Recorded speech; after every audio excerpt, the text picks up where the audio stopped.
Assalamualaikum warahmatullahi wabarakatuh. Gimana kabar teman-teman hari ini? Sehat selalu kan? Alhamdulillah. Kembali lagi di channel Penabur Misteri. Untuk kali ini, aku akan bawakan sebuah cerita yang berjudul Nadia 2. Ini masih melanjutkan cerita Mas Katon dan Nadia. Kali ini, Mas Katon akan diajak Nadia berpetualang untuk mencari sukma seseorang yang menjadi tumbal dan hendak mengembalikannya dan membebaskannya. Halangan dan rintangan apa saja yang akan datang menghalangi Mas Katon dan Nadia? Oke, nggak pakai lama. Kita langsung ke ceritanya. Cus!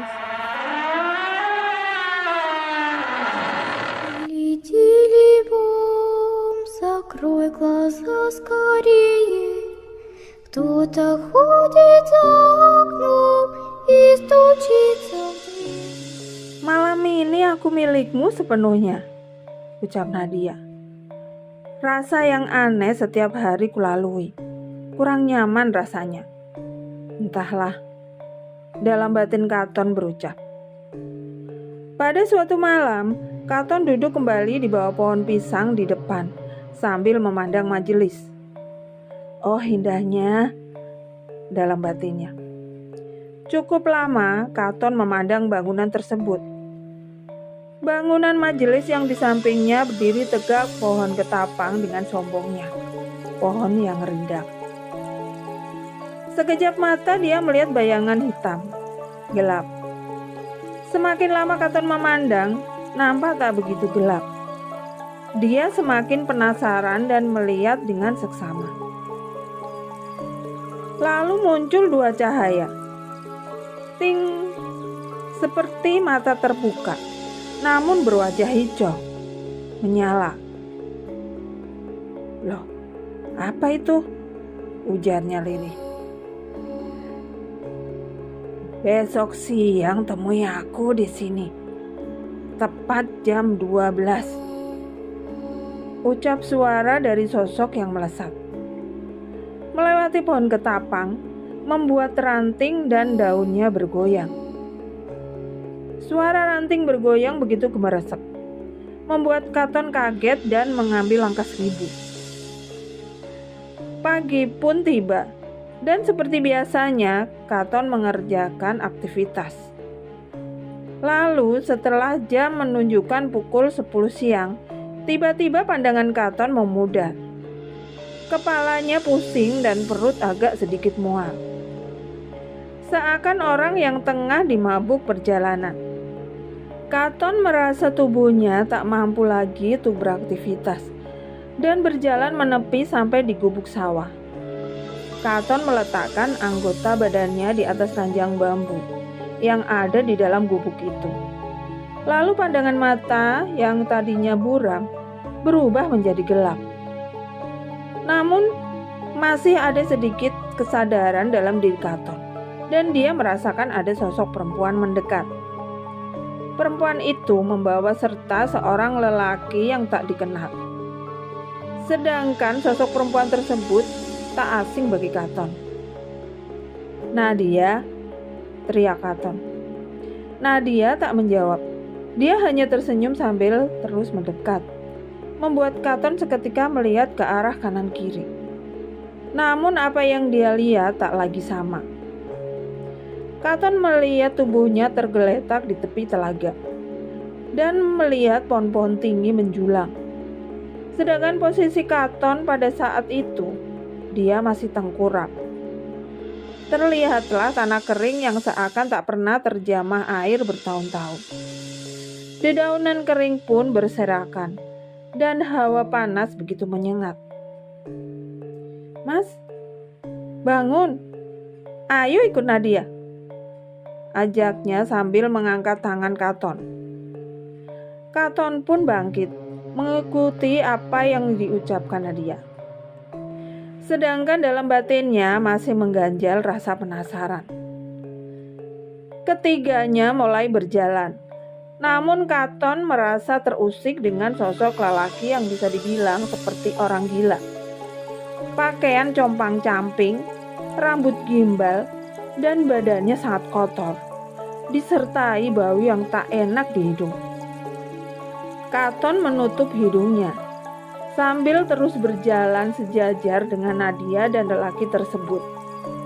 Merasa tak kuat, Katon berlari mendahului. Sedangkan si lelaki tersebut terus menyanyikan sebuah lagu yang tak bisa dimengerti oleh Katon. "Nat, dia siapa?" tanya Katon. "Dia orang yang akan kita tolong, Mas. Kasihan, dia itu masih keturunan Ki Ageng loh," jawab Nadia. "Kok bisa dia jadi seperti itu?" tanya Katon penasaran. Nanti juga tahu sendiri," balas Nadia mengakhiri percakapan. Mereka bertiga masih terus berjalan hingga sampai di area perbukitan yang ditumbuhi semak belukar, lebat memanjang. Seakan sudah lama tak terjamah.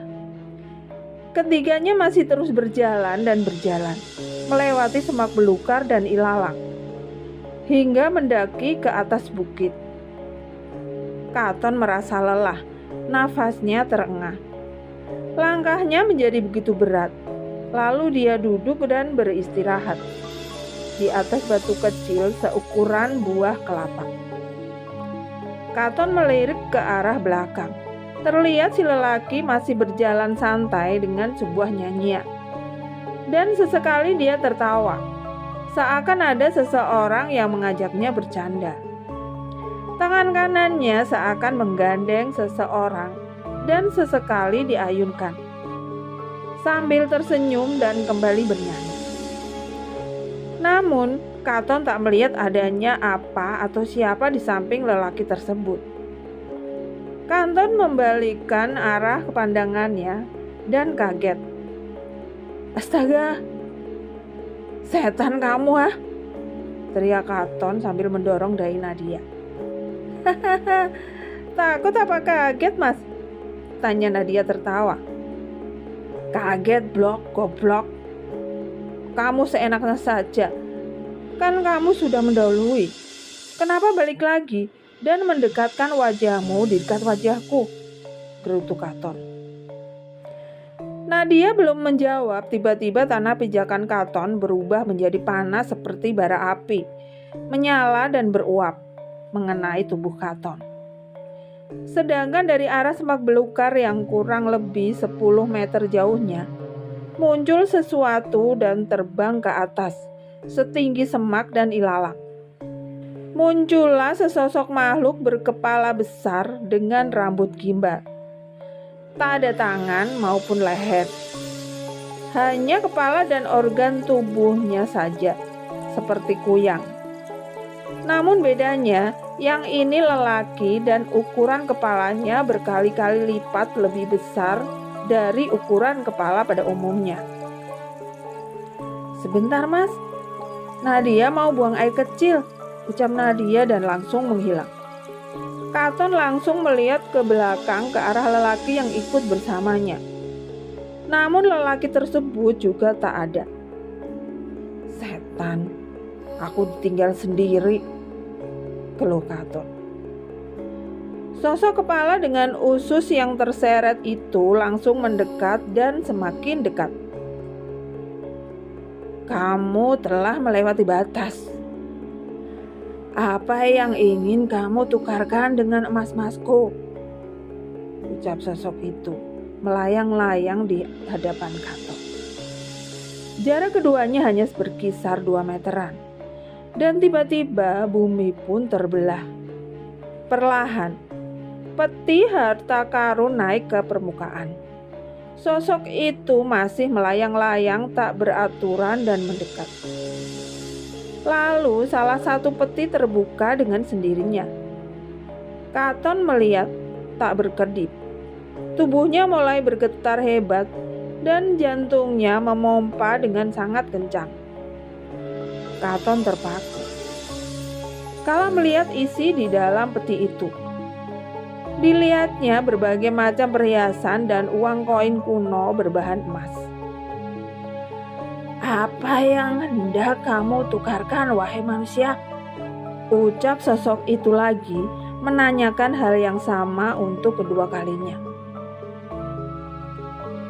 "Dia pasti demit sini dan mencoba menghalangi langkahku," pikir Katon. "Apa yang bisa kau berikan, wahai demit?" teriak Katon. "Harta yang kau inginkan dengan sesuka hatimu, sesuai apa yang kau inginkan dan yang bisa kau bawa. Tapi dengan satu syarat," balas sosok itu dengan suara mengembang. "Oke, apa syaratnya?" tanya Katon lagi tanpa berpikir panjang.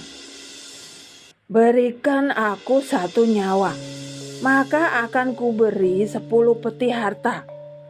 Dan setahun sekali kau bisa memberikan 1 nyawa, maka aku akan melipat gandakannya menjadi 20 peti, jelas sosok tersebut. Siapa yang mau aku korbankan agar menjadi kaya raya?" tanya Katon dalam hati sambil memegang daunnya. Katon berpikir sejenak, sedangkan sosok itu masih melayang-layang menunggu jawaban. Lalu Katon mencoba bertanya lagi. "Kau mau memilih? Siapa yang kamu inginkan?" "Anakmu," jawab makhluk itu dengan sigap. "Walah, malah melunjak. Kalau aku mau jadi orang kaya, mengapa mengorbankan anak? Berarti aku goblok dong. Demit. Lah, aku kaya untuk siapa? Coba pikir. Banyak harta tapi tak punya anak. Bisa kamu rasakan bagaimana rasanya?" "Hai demit, seenaknya saja kalau ngomong. Dasar demit," timpa Katon sedikit emosi.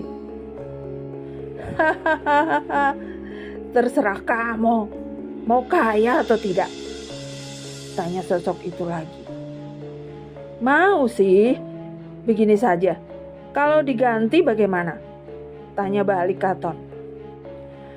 "Aku tidak mau nyawa binatang. Aku hanya ingin nyawa manusia," balasnya seakan tahu apa yang Katon pikirkan. "Ya sudah, begini saja. Kamu kesini, dekat-dekat denganku. Ada yang mau aku bisikkan," pinta Katon. Sosok itu menurut kemauan Katon. Dia langsung mendekat dan melayang-layang di samping Katon. "Aku korbankan orang yang mendengar atau membaca ceritaku. Bagaimana?" bisik Katon. "Tidak mau, dasar orang gila," ketusnya menjauh dan semakin jauh. "Pergi dan jangan kembali," timpanya langsung kembali ke dalam semak dan menghilang. Kini Katon hanya seorang diri di tempat tersebut. Tempat yang bahkan dia sendiri tak tahu ada di mana. Katon pun berlari mencari Nadia. Dia pikir Nadia sudah mendahulunya di atas bukit. Sampai di atas bukit, Katon menajamkan indera pendengarannya. Samar-samar terdengar suara perempuan tengah menangis.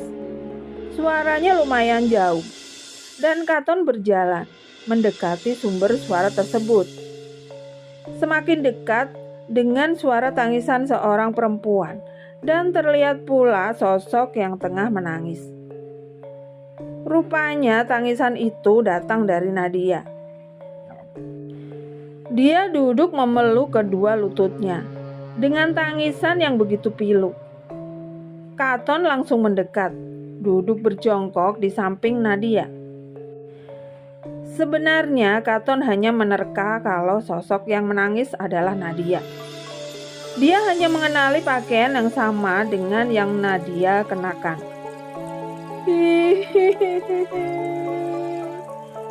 tangisnya pilu, terseduh. "Nat, kenapa kamu menangis?" tanya Katon. Nadia tak menjawab dan masih terus menangis. Katon berusaha meredam tangisnya. Lumayan lama, akhirnya Nadia berhenti menangis. Lalu dia menoleh ke arah Katon. "Setan!" teriak Katon kaget, terjungkal ke belakang dan berguling di atas tanah. Katon kaget karena sosok Nadia tak seperti biasanya. Wajahnya putih pucat, pipinya mengeluarkan darah segar, disertai belatung yang menggeliat dan lalat yang bertebarangan. "Sudah, tak usah menangis. Nanti matamu lepas," pinta Katon bangkit dari atas tanah tempat berguling, seraya mendekat dan memegang tangan Nadia.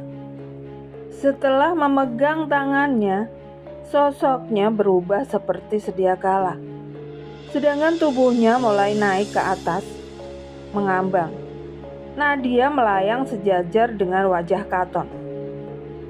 "Sudah, jangan bercanda.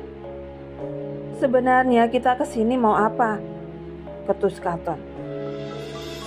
Nadia melepaskan pegangan kedua tangannya di lutut dan meluruskan kakinya. Perlahan kaki Nadia mulai menginjak tanah. "Ah, kamu Mas, ditakut-takutin tapi gak takut. Harus diapakan?" ucapnya. "Mas, apa benar kalau nangis terus matanya bisa lepas?" sambung Nadia dengan tatapan polosnya. Memang benar, sebab ada orang yang menangis gara-gara putus cinta. Sampai berhari-hari dia menangis. Tiba-tiba lidahnya menjulur, matanya melotot dan lepas keduanya. Lebih anehnya lagi, lehernya terikat tali yang menjuntai ke atas plafon, terang Katon. "Walah, itu namanya gantung diri, Mas. Woi!" teriak Nadia, melipat bibir dan tangannya meraih Katon, menggandengnya dan mulai berjalan. Keduanya berjalan hingga sampai di depan mulut goa yang cukup besar. Tingginya sekitar 2 meteran. Goanya berumur tua dan sepertinya tak pernah dijamah manusia. Baru melangkahkan kaki untuk masuk, dia melihat sosok lelaki itu. Lelaki yang berpenampilan seperti orang gila.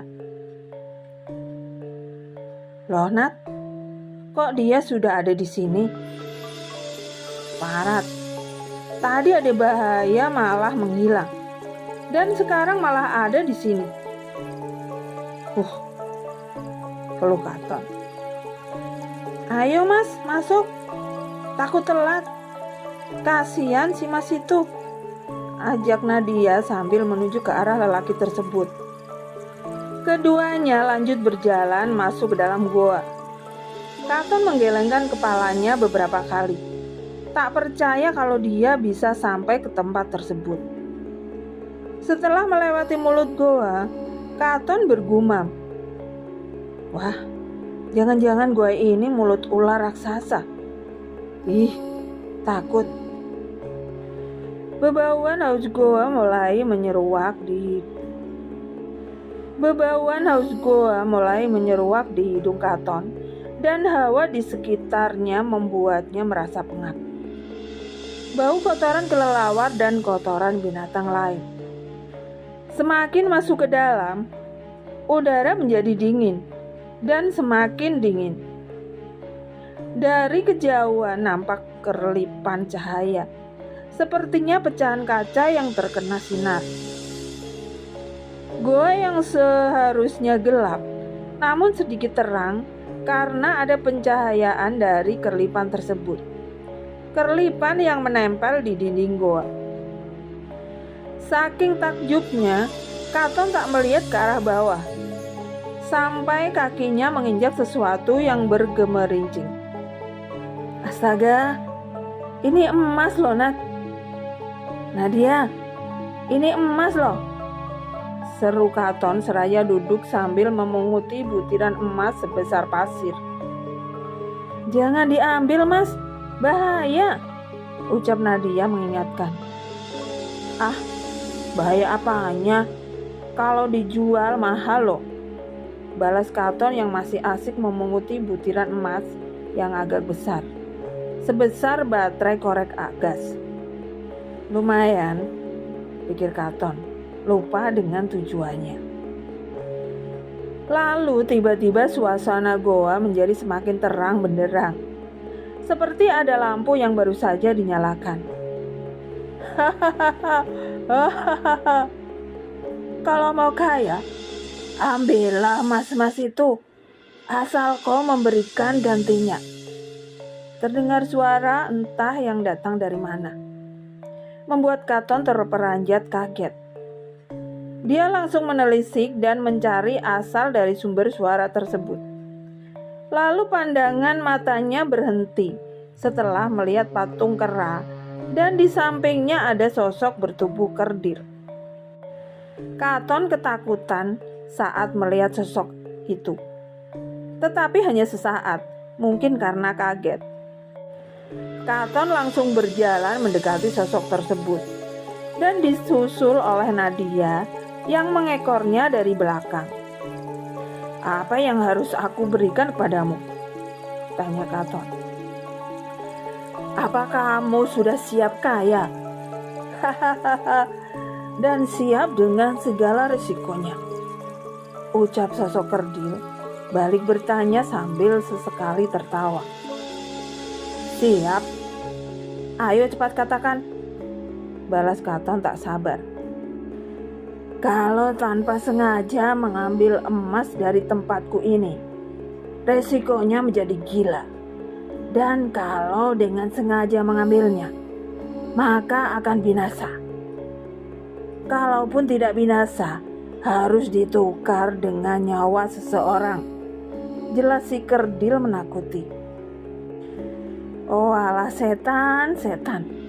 Nih, aku kembalikan," ucap Katon sambil melempar emas yang ada di genggaman tangannya.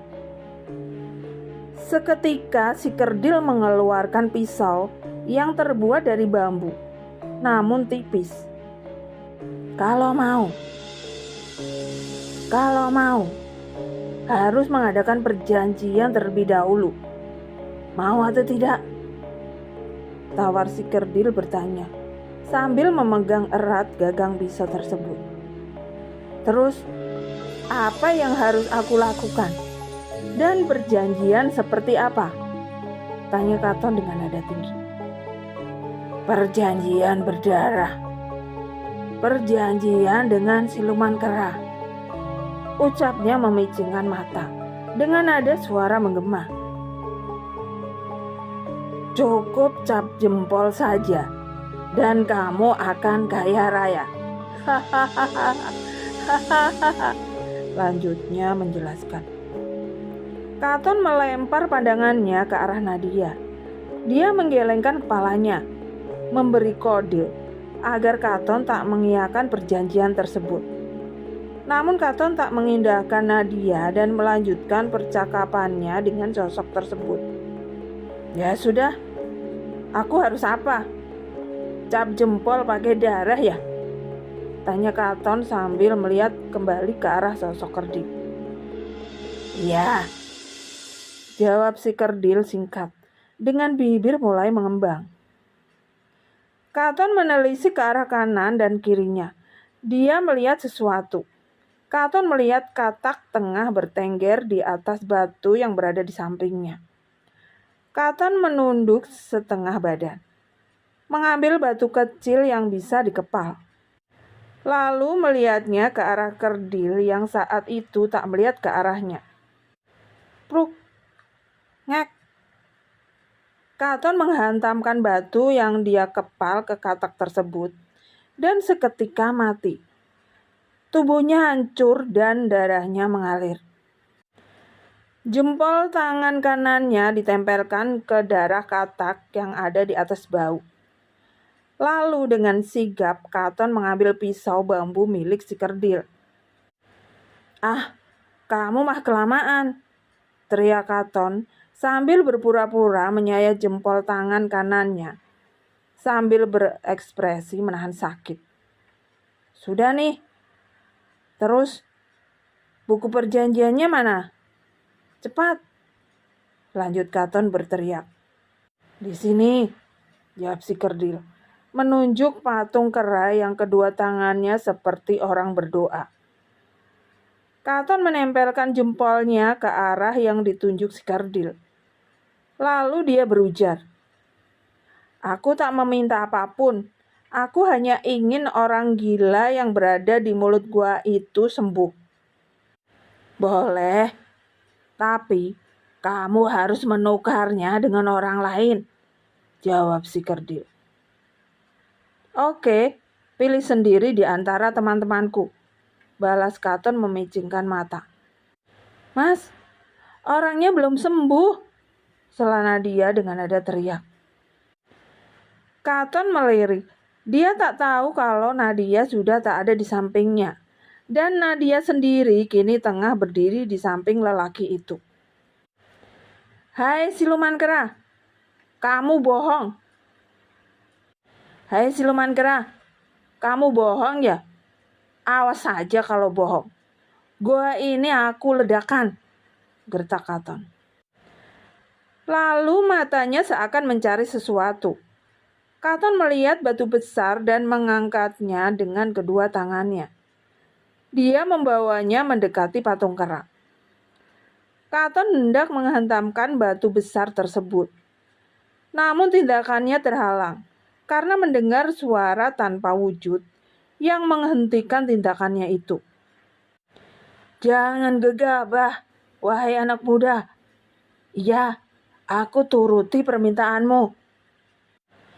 Masih dengan posisi mengangkat batu, Katon melirik ke arah Nadia. Tiba-tiba sosok lelaki itu jatuh tersungkur dengan sendirinya. Dengan sigap, Katon melempar batu tersebut dan berlari, menghampiri lelaki itu, lalu membangunkan tubuhnya. "Loh, aku harus pulang. Ibuku menungguku. Loh, aku harus pulang. Ibu menungguku di rumah," ucapnya sambil melihat badannya yang aneh. Baju compang-camping, dekil dan bau kotoran. "Kok aku ada di sini? Harusnya ada di rumah," timpanya dengan tatapan bingung. Lalu lelaki itu berjalan, terus berjalan, keluar dari mulut gua dan Nadia mengikutinya. Lalu lelaki itu berjalan, terus berjalan, keluar dari mulut gua, dan Nadia mengikutinya. Katon kembali berjalan mendekati patung kera. Belum sempat menyentuh, terdengar lagi suara tanpa rupa. "Pergi, perjanjiannya aku batalkan. Pergi, pergi," timpa si kerdil. "Alhamdulillah," ucap Katon. Katon berjalan naik ke sebelah patung kera, lalu menjabat tangannya yang seperti orang berdoa. "Terima kasih siluman kera, kamu siluman yang baik hati," ucap Katon dengan senyuman picik, sedangkan kedua tangannya masih menjabat tangan patung kera tersebut. "Pergilah, sebelum aku berubah pikiran. Setan pun kamu tipu," ucap suara itu. "Maksudmu?" tanya Katon.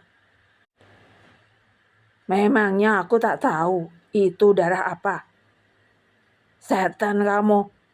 Sana pulang, cepat," teriak suara tanpa rupa. Dengan sigap, Katon mengambil langkah 1000.